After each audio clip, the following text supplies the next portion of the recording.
گره شما بهتر آگاهیان درباره وی چالاکی ده بهوره لگل میوان خواه شیرزاد بسراوی ریوبری وشانخانه آوا هروها اندام کمیته آماده کاری پیشنگهی دی لگل مبه روش باش شب بخیر هاتی روش باش همارین روش باش گلکس باس بریز شیرزاد بووی در فتی دست بکه اما وشانخانه آوا جنیز و ناس بکن دامزراندن آوی جهه وشانخانه لکره سپونسری وکینه برکه دی سپاس همارین سپاس جو اون بارش سرکار نوسا کار نگری دایی بچالاکی کاندی تريد آوا وك وشبانه د يكي ما حشتان سالة 2019 هن بريد سالان هذا رابن كوباك هم لباري بريا خسر مر كونستانتي وهم لأوروبا الدنمارك وك سبونسر كارت هايبت كسايت سبونسر كسن بله هجمارا اندامن اكو لي كارد كن جعليه كيفاتي بريفا برن وك اندام تدي كوميته هنا دو كوميته هنا جبو خواندن و ناندنان برهمين هانج وشان خانارتين جبو وشاندنه كوميته بعربي يك بكرديج هر يك سي كسان نسي اندامان بيكته هر وها اديتور عربيين و سي اديتور كردينه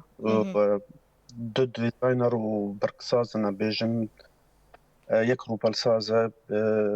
بدري برن أزو وممتا آهين العمر أز الأوروبا ما والولاية هروها دكس هنا أو جي إيه تيكيلية وكاري دروانا باشا دوز دكسن بله بريز شرزادم بحثا پیشنگاه آوایا یکم پرتوکی لأوروبای بکن دیروکال در خستناوی کنگی دست بید با کنگی بداوید با براسي همالين با بروجه أم فكرين عن هاد بالما بشتيكو تدي دي سال بونا سالو نيفك بويا كورونا الحالية نكي قطبون نظرة نيفسكارو خونا رادا تشي بود نظرة دزگهن گردای بچاپ کردن و وشاندن و خونا را مدید کو ام دست بکاره کی وصاب کن ام هنکی نیزکی ام هرم با خونا رن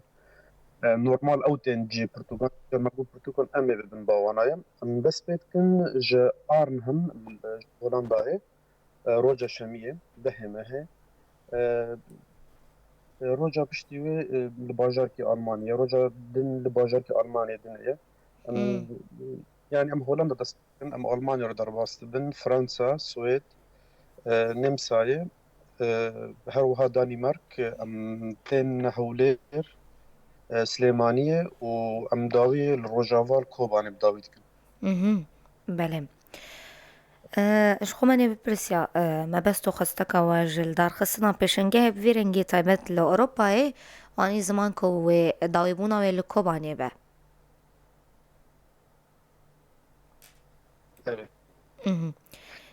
اما ما بجي وقت تدي بيشنجه طيبت بتشابين آفايا بيختر گهدار تماشاوانه و بیتر و آگاهی بکن بله پرتو تایبت چاپین آوایه هر وها لکیلکی و چار چاپ نقشه هنه یه برز عبدالشیخو او جی داره گهاندن نو دسته او جی هبنه و او نویسکار نهانه و میوان بالپیشنگه انا روجا شمیه و ماموسا حلیم یوسف و ماموسا جان باپیر آمده بنه پرتو که نوان نویسکاران پرتو که هانه تفی و وشانخانه جبلي آفا قد شاب كربن دي سوي أوج آماده بنا دل جيكي دين ولاتا كي دين نفسكاري كهاني دي سوي برتوكي حاضر بنا تشكي دين تخازن بجم حر الولاتا كي نفسكارنا دنيا بنا نتموي أو نفسكارا بنا يعني حر جالاكيا يعني حر باجاركي ولاتكي وهناك نفسكارا دنيا آفا هبنا هذا دورسيو حفظ آفا هنا ji pêncî û yek berhem ew serenavên ava çavkiriye va pirtûkê hane wê hazir bêje çima dawî li Kobanê me ava wek dezgeh wek پروژه مش کوبانه دست فکر و کارجی تم یان امش کوبانه دست فکر کو چه چاراکی به یان امش کوبانه بداوید کن نه تایبەت کوبان یعنی بلکی ام لقامش تو بداوی بکن بلکی ام لعمود بداوی بکن لێ وێ کەسێن مێل وەلێت ئەو نەبێ کاری رابنە کەسێن مێ کارمەندێ مێل کۆبانێ ئەو ناوی کاری رابنە لێ باوەڕ مێ کۆبانێ داوی باشە وانی زمان تەنێ بەرهەمێن وەشانخانەیە ئاوا بن di nava pêşingehê de wekû sazî weşanxaneyê ji bilî neqşê tu kesî din tu neyê barim. براستی وەک پرۆژە دەستپێک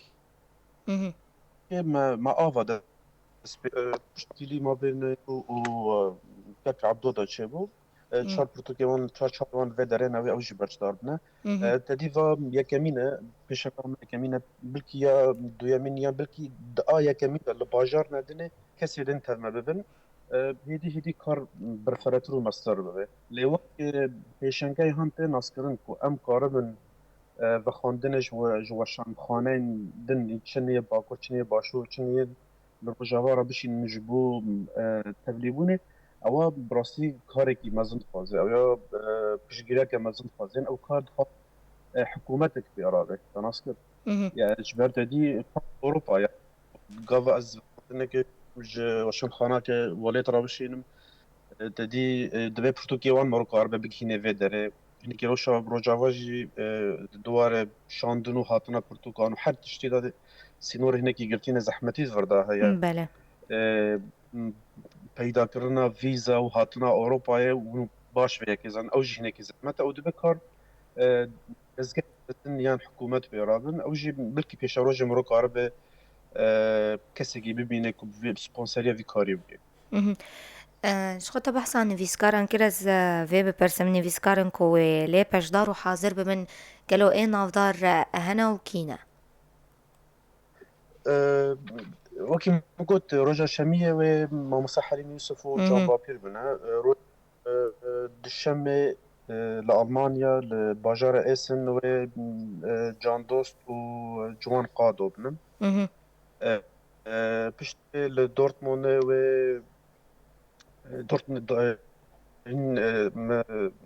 ئەو دیرۆکە مدیرۆک خویانە کلێکینگیە وێ ئەو ژی باوەرم وە جان دۆست و مەحەسەن بنە و ژی ڕۆماننویسەکە ژافرینەیە خەرکی عەفرین li welêt nivîskarin avayê ku li welêt ava bi wan re çapkiriye dedî qamişlo Ciwan Teter heye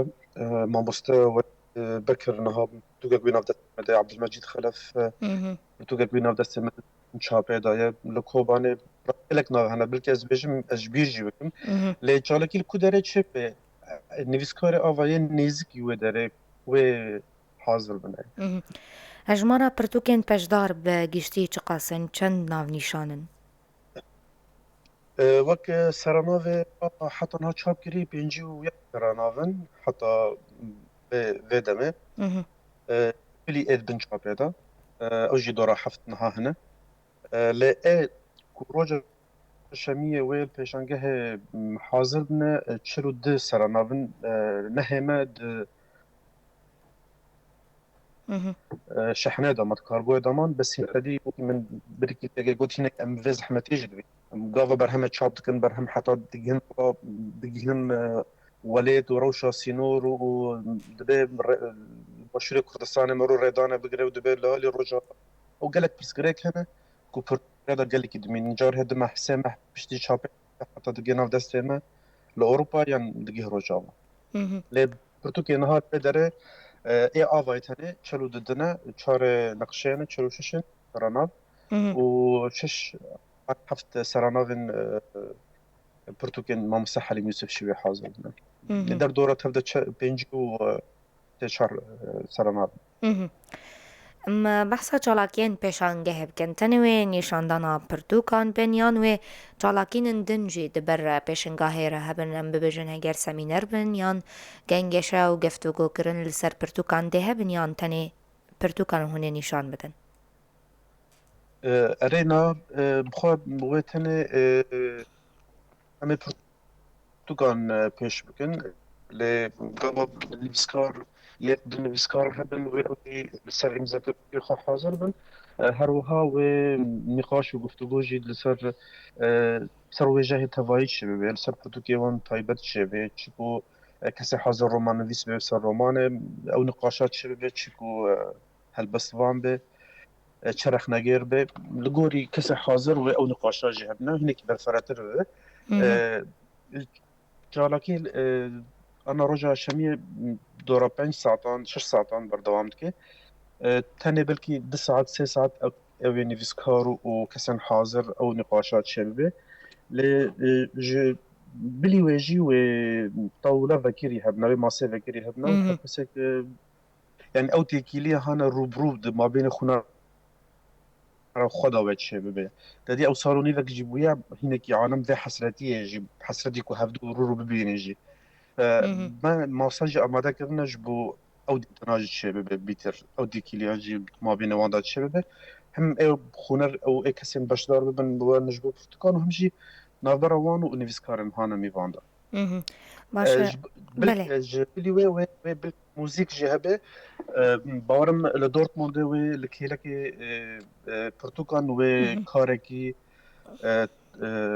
wênexêziyê jî hebe ya wê kesekî wêne بله ere برێزە شێرزاد پرتوکên Kurdiyên behsa wan bikin çendin navên nivîskarên ên ku pirtûkên wan çapbûne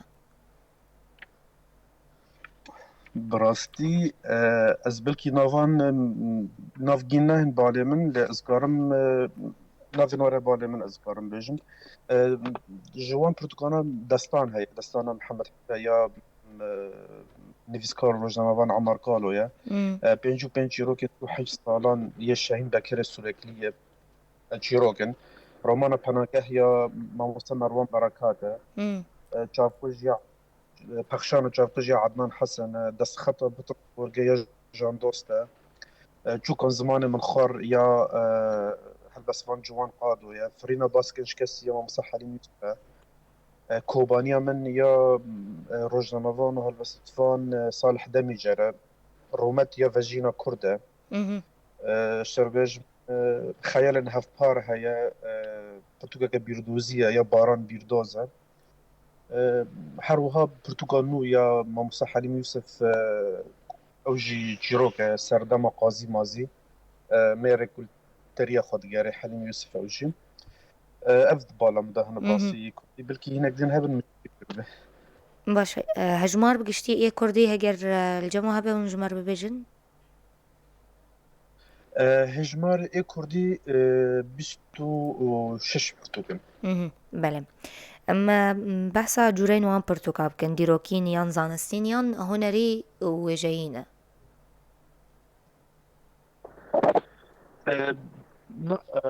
garibî tevde wêjeyî de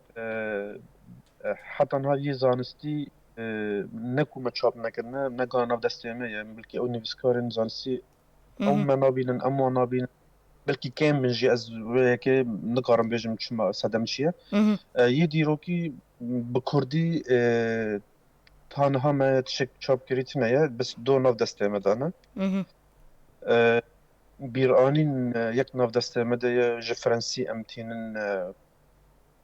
Kurdî ye ew jî bi serenava mirin ji bo Kobanê ya nivîskar û feylesûfê Frensî Patrice Franceschi ye Erebiya wê hat çapkirin Kurdiya wê jî dibin wergerê de sê berhemên dîrokî dibin çapê dane lê wê beşdar bibin pêşangehê tevda wêjeyîne rastî باشه به چه زمانان ببیجن پرتوکانه تنه بزمانی کردی بیان بزمانی عربی و زمانی بیانی جی هبن نا tenêniha bi Kurdî û Erebî hene zimanê em ji zimanê din tînin Kurdî û em tînin em tînin Erebî bi rastî em bîtir tînin Kurdî can em Erebî tînin Kurdî û can zimanê biyanî em tînin Kurdî lê bi zimanê din me çap nekiriye projek heye stala bê de dibe bi Danîmirkî çap bikin ji ber vedê wek navenda avayê de dîm got li welêt li Kobanê û li Danîmerk li Ewropa li Danîmerkê dibe em berhemin Danîmerkê jî çap dikin her wiha dibe em ji Danîmerkê tînin Kurdî jî ew projeye nizam نكره هنا خويا. ميكانيزميا كرينو فروتني البيشنجه برز شرزاد ويتشابا ولسر فروتنا دا انترنت دا جيه جرون باخفن بخصوص حتى أنها الذي صاروا نذاك كورونا بيتر فروتان در انترنت اللي ديريكت كو كسر خاص برتوكي بكري بخواني يوم ده كسر هاني كو السر فروتان الساكنة او هنا كي برسكريك بيترج كسر هاني دكري براسي جاره برتوك ب لغوري اوروبا بيجن 4 يورو يا 5 يورو يا 10 يورو ذكر وان بيتر حق خارجوي حق شحنه برتوك كو 5 يورو بالسروي دهات 12 يورو كو 10 يورو بو دهات 25 يورو بيتر ارمان جوان شغله كما نافلي كلي بيشانجه هو جبو خونا رابع يعني او جديرا او برتوك بواسينه برتوك ورا بابي نا او برتوك بدهويه دعيني دمه دوا هناكي بالسروي ارزانتر بده يعني تناوب بيجن نرخ برتوك بده قيمته بده تشك كارغو نادج و برتوك البابيه روتانا بالسر ام بيجن مال بره نزيك ام پیمانه با امازون را ام امضا کن و فروتان بیا امازون را به نم ام دفروشن ام نکی سر خوش وی که فرقت بکن راستی گله کی فرق دا چه جار هت پرتوک دشینیش کسی هند خازیاره پرتوک برای داون داد بیم پرتوک شرکت الشحنه دا افگاهای که او پرسکری کنن گله چه دادن ام عقده که نزیک ام به امازون امضا کن و فروتان باوانا ویم ایش خوش فروتان ناین و دم مروکانه بیچ ام براسیب کار خرابه تنی ام باشاندن رابنه ل فروتان و کار کسی گیدینه بیا يعني هند و چندان با عرب وجشنا بيابن الأوروبا هي وشان خانة هند وشينة وكسك هي كامباني فروتن يعني بعرب جرب بجن شركات البيع يعني او ناوی کار فروتن راد نو چاپخانه کار چاپی راد بتنه و کار بیتر به بریک و پیک يعني اما ببجن تشتا بالكش دا بيشنجه هوا دا چيه جدابونا ويجي بيشنجه هندن براسي تشتي بالكيش كو اموك افا ونيفيسكار وخونر ام حرسه بدكين هبدا روبرو نا خونر المالية وتيكيلي باشن خانه رات كيجبو برتوكا فلان نيفيسكار وبرتوكا دخونه قالك برساري ودا ديزيفرن واتشما فاواي ام نيزك بونا كتشيد كان افا يك ايديان اوكي من بريكي ليكا كقول جبو پشتی دما کرونا يعني هنا خلق بيتر بحوجة دارك وهبدو ببينه و ماسه فكر يهبنا بيتر وتيكيلي شبيه پیشانگه هدنا جي اوجي جاره کار وطالت شد بن بلكي نویسکار لی نکارم باشدار بن آنها سر ما هيدا وتدي پیشانگه شيء هر كل القامش له او بله نویسکار ما اوروبا از باور نكو كسب چند نقار من بارم يك جوان نقار ببقى خونار الميل هندر يعني كسن هندر هلبت هنا كانت خازن فلان نفسكاري ببينن جبو گفتگو چه بين قاشق چه به سب پرتغاوي داوي یا سب پرتغاوي كذن او در فتا گلگی زحمته از بيشن الاوروبا هنا كي ام في نيزيك ديكنا هو باش تبع برساكر غضا ام حتى بكن ولا تجبو بروجرام ولا دو نویسکار آوای ام جو اوروبا جیتین نوارد جبو ام کار و درجی وک آوای کام اوروبا کن ام لو درجی بکن ام جی بيشنجه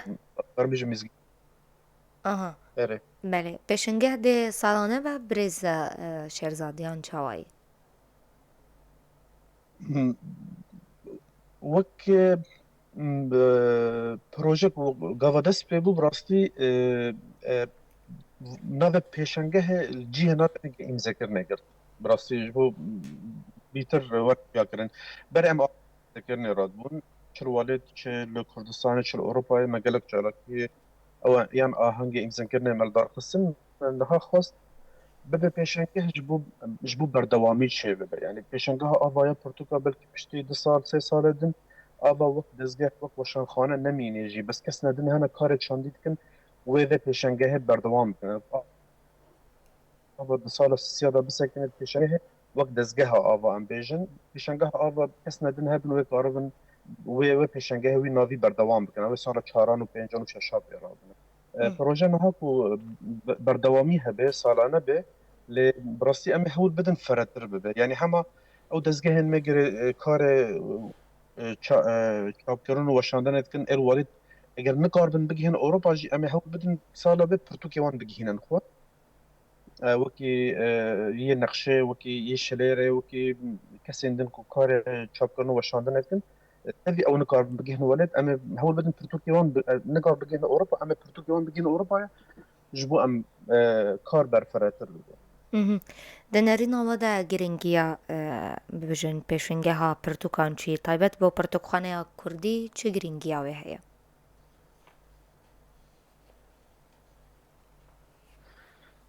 Min pirsata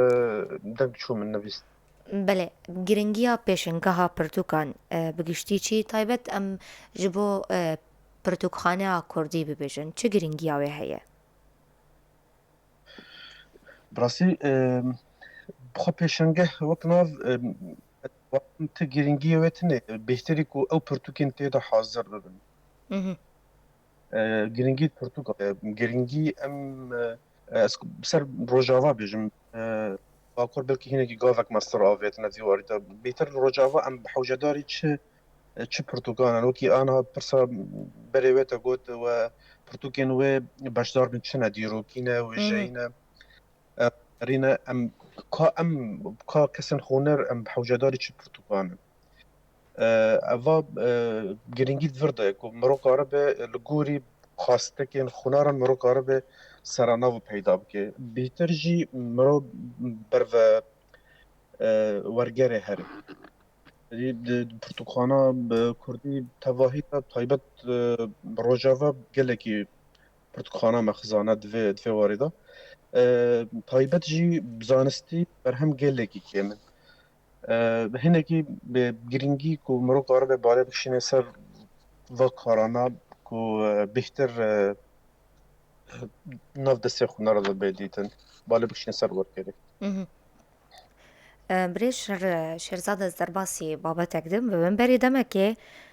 we berhemek Kurta çîrokan bawerim ya hunermendê Sûrî Eymen Zêdan bo Kurdî wergerandiye em behsa vê berhemê bikin daxwaza wan bû ku ev bêjin berhema Kurta çîrokan were wergerandin navnîşana berhemê çi ye û çi çîrokan li xwe digire çima ev kes heger hûn behsa wê bikin. Bi rastî hemalîn wek ava proje ava hî sal ya bîhtir em balê dikişîn ser wergerê û berhemên ziman. Berhemên ziman îsal projek pêşiya me ye hemî berhemên zimannasê Kurd yê Hisên Mihemedin 12 pirtûkên zimanin em ser dixebitine û berhemê dî jî wergerin. Îger ê wergerê min berî kêlikek gotî yê fêlesûf û nivîskarê Frensî her wiha tê naskirin bi hevalê gelê Kurd Patres Franşîskî me dest pê kiriye û em nivîskarekî Tunîsî Hekîm Merzoqî me ya wî jî qedand. Her wiha ya Eymen Zêdan bû bi seranava Rû niha di rêzê de ya ew jî ektorê Sûrî ya Abdilmenem Emayirî ew jî şano ye ji di şanowa pêktî. Bi rastî wek xwastek ne xwastek Eymen Zêda bû bêhtir dostaniyek min wergerandiye pirtûk dostaniyek mabênê min û wî de heye me li ser vê yekê hev dikir û me dest pê kir bi pirtûk seranava Rû ye bixwe çar pirtûkê wî çîroka hene yek me wergerand û projeya mabêna me û wî de jî wê her sê de jî bên wergerandin. Her wiha yê Abdilmenem Emayirî jî ew jî me berî 15 roja bawer me ew peymana îmza kir lê çima dîsa vekin pir sate چه ببست جویکی و که خواست دوستك هفالكي مكسيان ما بين من وي او بروجاج مرا قلت له شما كاري جو صاناكن و ما بسريكر ما الهفدوكر جبلي ايمن جي قال لك سيدنا انا بس وك ايمن زيدان وكاسي ناسكري از باورم او صدفه بو يعني نه تایبەت ما خاصی ایمن زیدا بهش بو بلکی بیتر حالك ريكلام به نه و بیتر جی کیف من جی چیروک راحت چیروک بخوا چیروک به سراناون هر چیروک به هجمار که تناس کردن چیروک یک چیروک دو چیروک سه و هشت چیروکان پکته بهتر او چیروکا منه چیروکا تیه چیروکا جیرانه گیمه تواهی چیروکن گریداین به بروشا شرو و بويرن في سالن داوود قوما كريداي بالشر وبإيشة ببرتشيبونية بله. هناك مديد كو نيزكي من خاص از ورقرينا اما بحثا پیشنگاه هر کلیا سالانه ددمک نیز درش خوی پیشنگاه هر کلیا سالانه کل روجوا لدارد که و هون وک وشان خانه آوا پشداری و پیشنگاه دبن و هجمارا پرتوکن هون پی پشدارن ای سال هگر هنجمار ببیجن براسي جاره برسي وصاد هل مرو غازن جاجي وكيل بدي بيشنغا شايد هر كل بسر آسا سرانسلی روجاوا يعني طيبة بهرما وزير يعني بله. بيجن بهرما سرانسلی روجاوای کردستانه تانها یا پنجمین یا یکی حتی پنجان بدیل جزیره تیدانین و کسی پیراد بنجی براسی از نظام کی جان دزگاه ها پیراد به يعني کی جان دستایا پیراد به از آنم به سپونسریه یا به آلیکاریا دستای چانده بله. لأم وقت دزگاه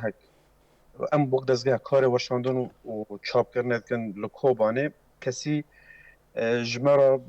نذا خوندن شو اما قهدار كا اما يا شنگاه شاید هر کویا پنجمین دست بر بکن کاون کارن د کمیته آماده کار دا باشدار بکن کاون کار تشتکی جبو پشنگه زیاده بکن چل با و هیا براسی من نبهست هین مثلا فیسبوک دیت رکلام اوه و پاندامه به وجه وقت کیجان دزگه لباشور لباکور کیجان دزگه لشامه و دزگه عربی و شانخانه مجي ايميل خوشاند و سرناف پرتوكو مشاند بيك پرتوكن وما قو امي باشتار بنا كشرط ومرجع باشتار بنا تشنا جيش بو ام قاربن بجي بيكن پشترا من دي كليب دستا چانده گر كوباني چما با کارا بده و خبر ندامش بو بلك امجي قاربن بلكي فكرات با آوای هي بلكي پیشنگه خوشتر به يعني یه دستا چانده به پس دستا چانده گود پایمج پیشنگه ونو امجي ود بيسن هناك بلكي غازنجا يعني بشتي بيشنجه براسي اما وكي خواستك اما طلبك راكنا جبو فيك شما وصاي بلكي صار بيجي فا برسكريك وصا يعني فا جبير كرني وصا تشينا بن يعني وبلكي حول بدن لو باجارك يدن بي بلكي طب باي بي بلكي رقاي بي بلكي كوباني بي شما حرصال قامشتو او جي برسايا مادام پیشنگه لسر اساس سرانسری رجاوای کردستانه دبه هر دمه که احیانا هر ساله که هر دو ساله باجاره کی بیجی آن هم کسی که کوبانی خونه رک کو سبب میوان واجه پرسبکی بجبو پرتوکان که بیجی ام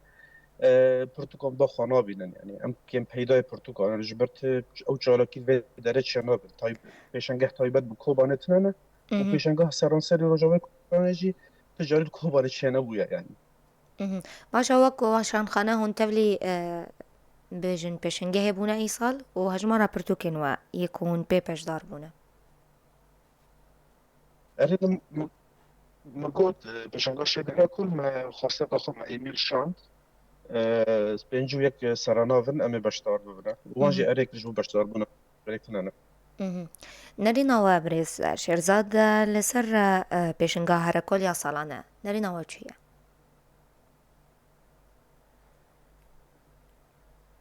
دنگ ده چو همالی دنگ نبیست نرينا و لسر پیشنگاه هر کلیا سالانه براستي از نظرم چه خبات جرات به و از نظرم پروگرام چیه و از نظرم به چه آواییه و چه کار لیچه به چه چالاکی لیچه نه لی هیوی دارم جو سالا چوی خوشتر به هیوی دارم جبو پرتوکین هانا کو باشدار ببن ری وکیری بن هیوی قدخ بونی پرتوگوان تنابه فلان پرتوگا قدخه و فلان پرتوگا قدخه ينجي هاجر قدخ بون هبيجي بلا شرط ومرج جن پیشانگه راگهینن گاو راگهینن پیشانگه دما دفران روجه دفران دمه شرط مرچم پیشانگه جی اون پرتوکین رخنه ام بیجن اولی قدخنه پرتوکین نيزي كسايات عند بين قدخنه يعني هناك بريك وبيك و پیشانگه جهانی وصانا الى اوروبا ناف عربا دا شرط مرجع برتوكي هنا شرط مرجع پیشانگه هنا چ برتوكي هاند بن قد نابن بشدار من جمرو رخيات بن هذي ضا يكا هي بيتر بريكو بيك بي جبو مرو زاد شمروري وتشل السر مرويا اما يك ايد دواجي هناكي فراتر هناكي كسن هانا بشدار قاربن كسن هانا كوميتا امدكار دا قاربن بخوندن بيهتري وشرخانة على بشين درب سوري دا هي عربية ولات هناك دورتر عن بيجن بيتر مصر ولات المغرب تونس ومغرب والجزائر أنا بيتر كار ترتقون بيرادن كاربن وانجي بخدرج وانجي بشين هناك أولي كاريا وانجي بكن كحطاني كاربن جوا ولاتانا بلجن رجاوات دي خاطن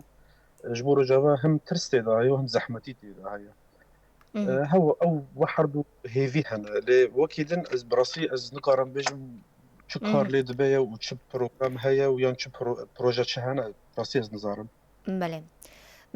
في برسيجي بداوي بكم دا آلية خويا آبوري دا قالو سودا و فايدة وشان و چاپ کرنه هيا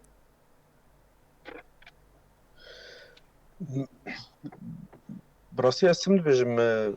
کار وشاندن کاری کی بیکاره کاری کی بیفایده یا تایبت جی الوالد قاذا برتوكي ام دشنا ولد ام جبير كان ويج برتوكانا حتى حق شاب كرنا ودر كبه نرخ شاب كرنا جي ام جي نخسرنا نا ام ويج جبير كان